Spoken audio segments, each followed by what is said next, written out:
नमस्कार मित्रांनो, आज आहे 18 मे आणि लपंडावच्या आजच्या भागात आपण पाहणार आहोत की सखीने सगळी प्रॉपर्टी मनस्विनीच्या नावावर केली आहे. पण मित्रांनो, प्रॉपर्टी पेपर्सवर तेजस्विनी कामत असं नाव असतं आणि आपल्याला तर आता माहितीच आहे की खरी तेजस्विनी कामत ही जिवंत आहे आणि ती परत आल्यानंतर या मनस्विनीच्या हाती काहीच नाही लागणार. तर बघूया मित्रांनो कसं काय झालं ते. आणि हो, सखीच्या गाडीने कान्हाचा खूप मोठा ॲक्सिडेंट होतो. तो कसा तर बघूया आजच्या भागात. व्हिडिओ शेवटपर्यंत नक्की पहा आणि जे चॅनलवर नवीन असतील त्यांनी मालिकेच्या खऱ्या रिव्ह्यूसाठी सबस्क्राईब करा.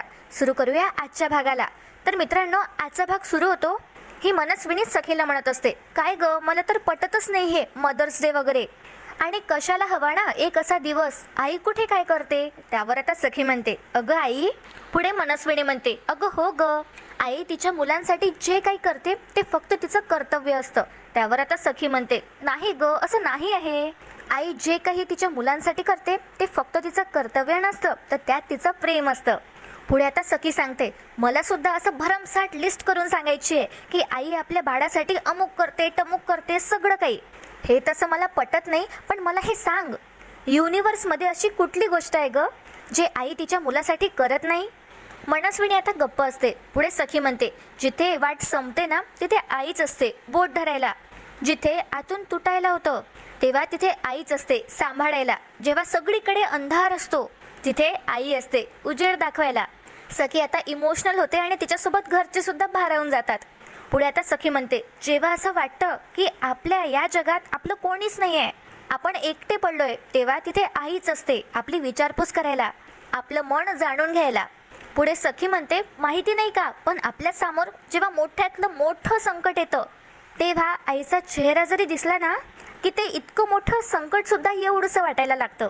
आता या मनस्विनीला बोर होत असते, पण तिला आता ऐकूनच घ्यावं लागतं सखीचं.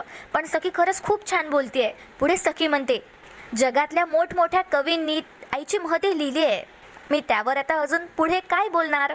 मला फक्त एवढंच माहिती आहे, आजपर्यंत जी आई माझ्यासोबत असून सुद्धा नव्हती ती आज खरंच माझ्या जवळ आहे. आज माझी आई माझ्या सोबत आहे आणि मी माझ्या आईसोबत. नंदा आता हे सगळं बघत असते आणि नंदाला आता सुद्धा प्रॉपर्टीमध्ये हिस्सा हवा असतो. पुढे सखी म्हणते आता मनस्विनीचा हात पकडून, खरंच मी खूप लकी आहे, माझ्याजवळ माझी आई आहे. आणि बघा मित्रांनो काय होतं, सखी आता मिठी मारते मनस्विनीला आणि मनस्विनी मनात म्हणते, चल आटोप हे नाटक पटकन आणि सगळी प्रॉपर्टी माझ्या नावावर कर. आता ही नंदा मुद्दामच ताड्या वाजवते आणि म्हणते, वा वा सखे, एकदम छान बोललीस बघ तू सखी. जर भाषणाची स्पर्धा असती ना तर पहिलं प्राइज आहे की नाही तुलाच मिळालं असतं. सगळे आता हसू लागतात.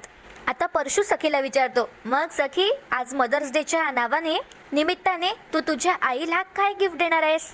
त्यावर आता ही मीनाक्षी बोलते, अर्थात जे काही असेल ते खासच असेल, हो ना सखी. उर्मिला त्यावर म्हणते आता, हां मला अंदाज आहेच खरं तर, पण आता मी कशाला बोलून तोंडावर पडू, नाही म्हणजे सखीचं काही सांगताच येत नाही. आता सखी म्हणते, अरे. आणि मित्रांनो, सगळेजण आता खुश असतात, पण गौतम मात्र खूप दुःखी असतो, त्याला सगळं माहिती असतं.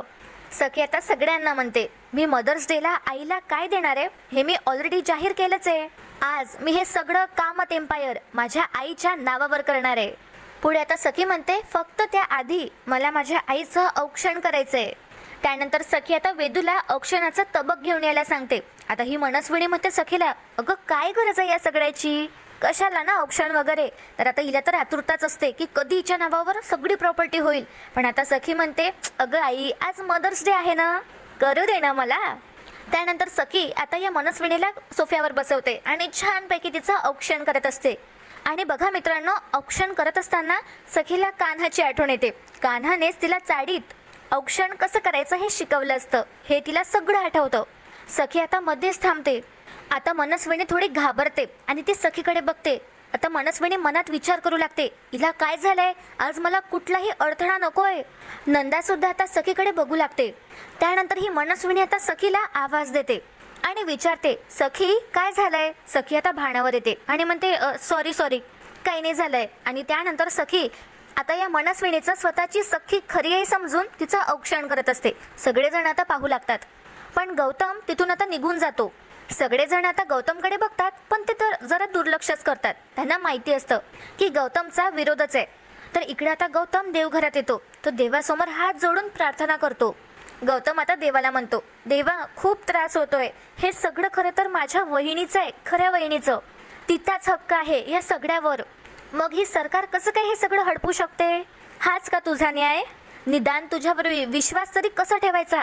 देवा तू जर खरा आहे ना तर चमत्कार दाखव आणि खोट्याचा मुखवटा फाडून टाक आणि सत्याला सामोर घेऊन ये.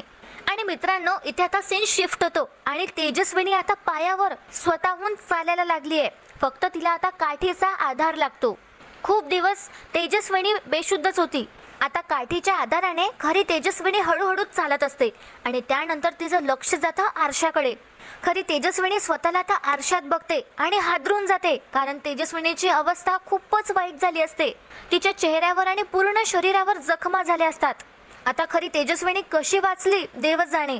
खरी तेजस्विनी आता आरशात बघते आणि तिला खूपच वाईट वाटतं. त्या आरशावर एक छोटासा साईबाबांचा फोटो असतो. त्याकडे बघत आता तेजस्विनी म्हणते, का जगवलंस मला? सांगा ना, का जगवलं? मी इतकी वर्ष ज्या सुखासाठी आतुर झाले होते ते सुख माझ्या पदरात घातलं तुम्ही आणि मग एकाच क्षणात माझ्याकडून ते हिरावून सुद्धा घेतलं. आता तेजस्विनी रडत असते आणि देवाकडे ती प्रश्न विचारते, जाब विचारते. खरी तेजस्विनी खूपच अशक्त झाली असते. तिच्याकडनं नीट बोलणं सुद्धा होत नाही. पुढे आता तेजस्विनी म्हणते, का बाबा का? दुःखाचा डोंगर माझ्या समोर आणून तुम्ही उभा केलात, मला मरणाच्या दारापर्यंत नेलं आणि मग मला पुन्हा जगण्याची आशा दाखवली. पण तुम्हीच सांगा आता, माझा जगून तरी काय उपयोग? काय उपयोग? त्यापेक्षा एकदाच मला मरण द्या, म्हणजे माझी कायमची सुटका होईल या सगळ्यातून.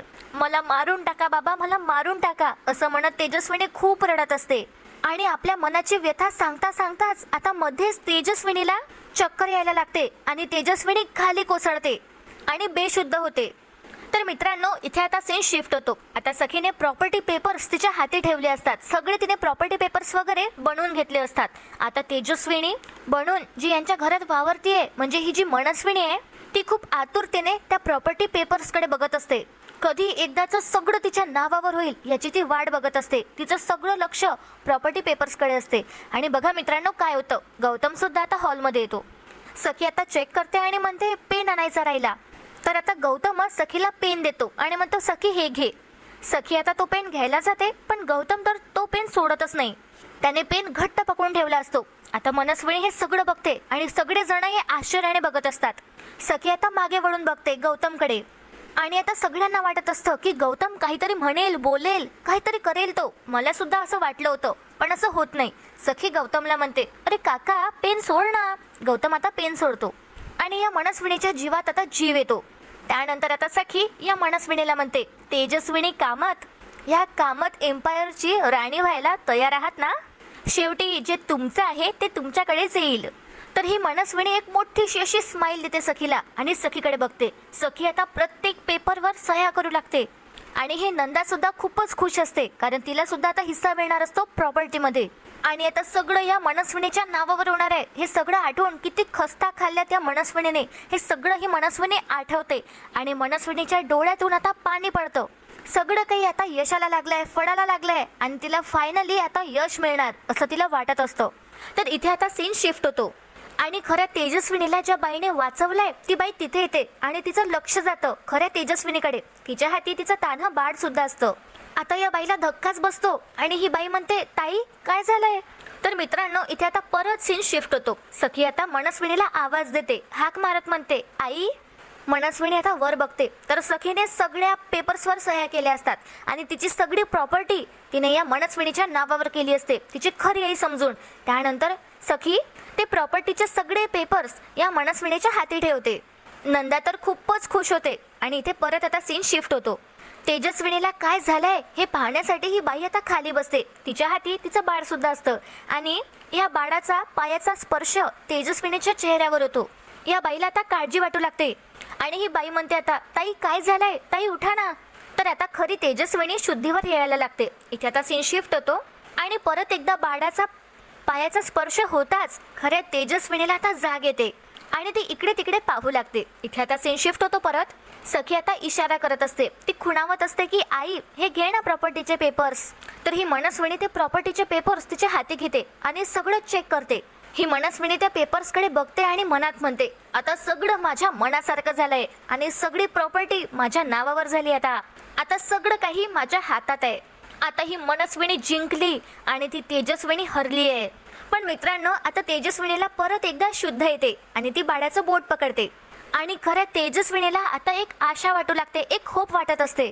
श्राद्धाच्या दिवशी आता कान्हा खऱ्या तेजस्विनी कामातला सगळ्यांसमोर आणणार आहे, तेव्हा खूप मोठा धमाका होईल. असो, आता इथे सीन शिफ्ट होतो. आता ही जानू दळण घेऊन चालली असते आपल्या घरी, तर वाटेत तिला किरण सापडतो आणि किरण म्हणतो, अगं जानू दे ना इकडे.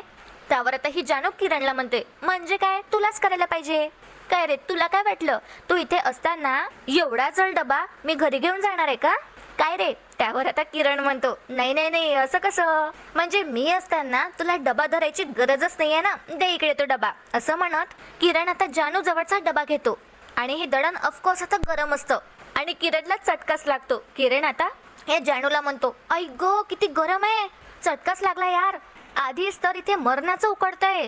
त्यावर आता ही जानू किरणला म्हणते, खरंच उकडतंय ना एवढं, मग कशाला एवढे असे भारी कपडे घालायचे, हे टाय वगैरे. जानू आता किरणचा टाय थोडा ढिला करते आणि त्यावर आता किरण म्हणतो, वा वा ए जानवी, काय भारी वाटतंय ग, एकदम असं शांत वाटतंय, लोड कमी झाल्यासारखं, एकदम असं मोकळं असं वाटतंय की. असं म्हणत किरण आता रस्त्यावरच जानूला हक करणार असतो. जानू म्हणते, ओ साहेब, काय आपण रस्त्यावर आहे आणि काय हो, तुम्हाला रस्त्यात रोमॅन्स सुचतोय का, चला आता पटापट. असं आता ही जानू चिडवते सुद्धा किरणला. किरण विचारतो जानूला सहजच, काय ग, एवढ्या घाईघाईने जाऊन कुठली ट्रेन पकडायची आहे. आणि मुद्दामच किरण जानूला चिडवतो आणि म्हणतो, तुझ्या मैत्रिणीला भेटायला जायचंय का तुला, सखीला. आणि जानूला एकदम आठवतं की सखीने तिला नको नको ते बोललं होतं आणि या दोघींमध्ये भांडण झाली होती, ज्यामुळे जानू खूप दुखावल्या गेली. जानूला आता हे सगळं आठवतं आणि जानू रागातच किरण जवळचा डबा परत घेते आणि ती परत आपल्या वाटेनेच चालायला लागते. किरण विचारतो, ए थांब, काय झालंय सांगशील का. आणि 1 मिनिट, सखीचं नाव घेतल्यावर तू अशी का चिडलीस. त्यावर जानू म्हणते, चिडू नाही तर काय करू, मला त्या सखीचा लय राग आलाय, मागच्या वेळेला भांडली ती माझ्या बरोबर. आता किरण मजाच घेतो बरं का आणि जानूला म्हणतो, भांडली, तुझ्यासोबत ती भांडली. जानू आता सिरियस असते आणि ती म्हणते, किरण म्हणतो, अच्छा बरं काय झालं मग, बापरे का भांडली सखी. जानू आता परत तो डब्बा किरणच्या हाती ठेवते आणि सांगते, काही नाही रे, मी तिला फक्त इतकं विचारलं की घरी जी बाई आहे ती तुझी आई आहे का, याची खात्री करून घे बाई, तर ती माझ्यावरच ओरडली. आता मला तिची काळजी आहे म्हणूनच तिला मी विचारलं होतं ना, नाही तर मला काय गरज, मी तिला फक्त तिच्या काळजीपोटी बोलले, पण तिला काही काळजीच नाही आहे माझी, उलट ती माझ्यावरच संशय घेतीये. ठीक आहे मग, आता मलाही काहीच नाही करायचंय. त्यावर आता किरण समजावून सांगतो आणि म्हणतो, जानवी अगं बाई, यात सखीची काहीच चूक नाहीये. आता ही जानवी चिडते आणि किरणला म्हणते, हा बरोबर आहे ना, माझीच चूक आहे, दे इकडे तो डब्बा, मी चुकीची ना, सखीच बरोबर आहे. आणि परत आता ही जानू डबा घेते किरण जवळचा आणि चालायला लागते. किरण परत एकदा थांबवतो आणि म्हणतो, अगं थांब, माझं ऐक तरी, मला असं म्हणायचंय, सखीची चूक नाहीये म्हणजे सरकारने सखीच्या डोळ्यावर खोट्या मायेची पट्टी बांधली आहे, त्यामुळे आता सखी इतक्यात नाही विश्वास ठेवणार आहे तुझ्यावर. अगं बाई, त्या सरकारने तिचे डोळे कायमचे ब्राऊन करून घेतलेत. हे ऐकून आता जानवीला धक्काच बसतो. पुढे आता किरण सांगतो, त्या सरकारने सखीला पूर्णपणे तिच्या जाड्यात ओढलंय, म्हणूनच सखी सरकारवर डोळे झाकून विश्वास ठेवतीये. आता मात्र जानूला थोडं वाईट वाटतं आणि जानू म्हणते, मग कोणीतरी तिला सांगायला पाहिजे ना. पण नाही, नुसतं सांगून काही उपयोग नाहीये, त्या बाईच्या विरोधात आहे ना, नक्की काही ना काही प्रूफ पाहिजे जे सखीला पटल. आणि बघा मित्रांनो, आता ही जानवी सुचवते की पुढे काय करायचं म्हणून. तर आता काय होतं, किरण जानवीला म्हणतो, एक्झॅक्टली जानवी, कबीरचा तोच प्लॅन आहे, त्याला राघव काकाच्या वर्ष श्राद्धाला त्या सरकारला एक्सपोज करायचंय आणि म्हणूनच तो प्रूफ शोधतोय. पुढे आता किरण म्हणतो, अजून तरी त्याच्या हाताला काही लागलं नाहीये, पण कबीर म्हणत होता की कुठला तरी धागा नक्कीच मागे सुटलाय, तो शोधायला पाहिजे. आता जानवी सुद्धा थोडा विचार करते. किरण विचारतो जानवीला, कॅज्युअलिस, तुला काही सुचतंय का ग. त्यावर आता जानवीच्या एकदम लक्षात येतं, जेव्हा किरणने जानवीला किडनॅप केलं होतं ते सगळं आता जानवी आठवते आणि किरणला सांगते, ए किरण, तुला तो माणूस आठवतोय का ज्याने आपल्याला किडनॅप केलं होतं, तो नाही का, ते ड्रिल मशीन आपल्याच्या हातापाशी घेऊन आलता. त्यावर आता किरण म्हणतो, हो आठवतंय ना, चांगलाच आठवतोय तो. पुढे आता जानवी म्हणते, तो माणूस आपल्याला कबीर किर्लोस्कर बद्दल विचारत होता आणि मग त्यानंतरच काही दिवसात त्या सरकारने कबीरचं सत्य सगळ्यांसमोर आणलं. म्हणजे तो सरकारचाच माणूस होता, हो की नाही? पुढे आता जान्हवी सांगते, आणि बघ ना, त्याने आपल्याला ज्या जागी किडनॅप करून ठेवलं होतं तिथे लोकल ट्रेनचा आवाज येत होता. म्हणजे ती जागा नक्कीच स्टेशन जवळ असणार आहे. आता किरण सगळं ऐकत असतो. पुढे जान्हवी म्हणते, आता आपल्या डोळ्यावर पट्टी होती म्हणून आपल्याला काही नीट दिसलं नाही. आता किरण विचारतो, मग काय करायचं ग? त्यावर आता जान्हवी सांगते, अरे तू त्या माणसाला शोधून काढ. किरण, एकदा का तो माणूस सापडला ना की त्या सरकारच्या विरोधात काही ना काही पुरावा नक्कीच सापडेल आपल्याला. आता जान्हवीने खरंच खूप मोठी मदत केली असते. आता त्यावर किरण म्हणतो, वाह वाह माझी जान्हवी, किती हुशार आहेस ग तू, काय करू तुझं, आय लव्ह यू जान्हवी, असं तो भर रस्त्यावर म्हणतो. जानू आता म्हणते, ए रस्त्यात आहो आपण. तर आता हा किरण म्हणतो, तरी पण आय लव्ह यू. त्यावर आता ही जान्हवी हसते आणि म्हणते, काय रे. आणि जान्हवी आपल्या घरी जाते. तिथे आता किरण उभा असतो आणि आता तो म्हणतो, हाच सरकारचा माणूस, त्याला शोधायला पाहिजे. तर बघा मित्रांनो, इथे आता तमाशा चालला असतो. सीन शिफ्ट होतो. नंदा आता मनस्विनीच्या खोलीत असते आणि नंदा खाली बसून चक्क लावणी करत असते. आणि ही मनस्विनी मस्तपैकी खुर्चीत बसून एन्जॉय करत असते आणि तिची वाईन वगैरे पित असते. तर आता ही नंदा मस्तपैकी डान्स करते, ऍक्च्युली लावणी करते. आणि ते जो आणि ऐन भरा ते सॉन्ग आहे त्यावरती नाचत असते. आणि ही मनस्विनी मस्तपैकी एन्जॉय करते. आता सगळी प्रॉपर्टी मनस्विनीच्या नावावर झाले याचं सेलिब्रेशन चाललं असतं. नंदाचा डान्स करून झाल्यावर आता ही मनस्विनी टाळ्या वाजवते नंदासाठी आणि म्हणते, वन्स मोर वन्स मोर.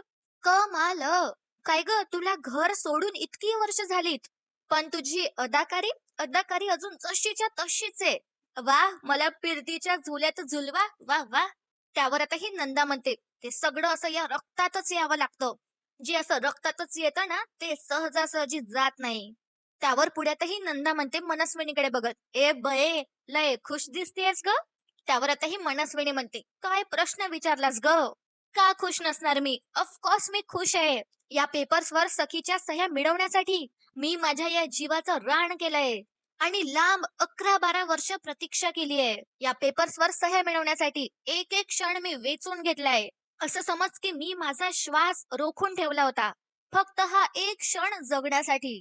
आणि आज फायनली, आज सगळं माझ्या मुठीत आहे. तर मित्रांनो, ही नंदा आता मनस्विनीला रियालिटी चेक देते आणि म्हणते, ए ए तुझी मूठ आहे ना ती जरा सैल कर, कारण त्यातली अर्धी प्रॉपर्टी माझी आहे आणि तू जे जे मिळवणार आहेस की नाही त्यातलं अर्ध तुझं आणि अर्ध माझं आहे. त्यावर आता ही मनस्विनी काहीच बोलत नाही. पुढे आता ही नंदा उठून उभी होते आणि म्हणते, हे बघ बाई, 12 वर्ष आपल्याकडे वाट बघायला काही वेळ नाही. चल चल हिस्सा काढ माझा. आता ही मनस्विनी म्हणते त्यावर, अगं थांब जरा. जसं वाट बघण्याचे क्षण असतात ना तसं ते मिळाल्यानंतर एन्जॉय करण्याचे सुद्धा क्षण असतात. सो आता कर तू एन्जॉय, तुझ्या हक्काचं तुला मिळणार, डोंट वरी. नंदा आता विचारते, कधी? त्यावर मनस्विनी सांगते, योग्य वेळ आल्यावर. कारण आता जर मी माझं खरं रूप सगळ्यांना दाखवलं तर आपल्या हातातून सगळं निघून जाईल. सो सगळं आता जपून करावं लागेल आणि आता आलंच आहे ना सगळं माझ्या हातात. तर मित्रांनो, मला तर नाही वाटत की ही मनस्विनी तिची एक दमडी सुद्धा नंदाला देईल. ती नक्कीच नंदाला डबल क्रॉस करेल आणि नंदाच्या हाताला काहीच लागू देणार नाही. आता हे नंदाच्या लक्षात सुद्धा येतं आणि नंदा मनस्विनीला म्हणते, ए मला येड्यात काढू नकोस. तुला माहितीये मी किती पोचलेली चीज आहे ते. आणि हे जे काही छक्के पंजे आहेत ना ते काही नवीन नाही ग मला. मी तुला सांगून ठेवतेय, माझ्या मनासारखं जर मला मिळालं नाही तर मी त्या सखीला सगळं खरं खरं सांगून टाकल. मग बघू कसा करशील तू एन्जॉय. पण बघा मित्रांनो, काय होतं त्यावर आता ही नंदा सुद्धा ड्रिंक करते. मनस्विनी विचारते, कशी आहे? तर ही नंदा सांगते, गावठीची मजा नाही यात. तर आता ही मनस्विनी म्हणते, एक्सपेक्टेड. पण अगं बाई, अति घाई संकटात नाही. माहिती असेलच तुला, खूप पोचलेली आहेस ना तू. आणि आपण आता एकाच टीम मध्ये आहोत नाही का, तर जरा जपून आणि सांभाळून सगळं करावं लागेल. आपणच असं शत्रू सारखे वागलो तर काय उपयोग त्याचा. मिळून जर खाल्लं ना तर दोघी सुद्धा सुखी राहू. काय? त्यावर नंदा म्हणते, हाय तुझ्या बोलण्यात दम. पुढे आता मनस्विनी म्हणते, नेहमीच असतो. नंदा आता म्हणते, खरं सांगू का, जेव्हा त्या सखीला तुझं खरं रूप कळेल ना, लय वाईट वाटेल त्या पोरीला, लय दुखी होईल बिचारी. तिने विश्वास ठेवलाय तुझ्यावर आणि तू काय केलंस, विश्वासघात करतेस तिचा. आणि हो, जेव्हा तुझं हे खरं रूप तिला कळेल ना तेव्हा ती सखी तुझ्या विरोधात वाटेल ते करू शकते. तर बघा मित्रांनो, ही मनस्विनी नंदला म्हणते, माझ्या विरोधात काही करायला ती जगायला तर हवी. आता हे ऐकून नंदा सुद्धा घाबरते. नंदाच्या सुद्धा पायाखालची जमीन सरकते. नंदा आता घाबरतच विचारते या मनस्विनीला, काय करणार आहेस तू? त्यावर ही मनस्विनी तिचा पुढचा प्लॅन सांगते आणि म्हणते, उद्याच तिचा मी बरोबर बंदोबस्त करणार आहे. असं म्हणत ही मनस्विनी स्माइल करते आणि नंदा आता आश्चर्यानेच बघते या मनस्विनीकडे. आणि मित्रांनो, आजचा भाग इथेच संपतो. उद्याच्या भागात आपण पाहणार आहोत की राघवची फोटो फ्रेम बनवायची आहे असं सांगून ही मनस्विनी सखीला घराबाहेर पाठवते आणि सखीच्या गाडीचे ब्रेक्स ती फेल करते.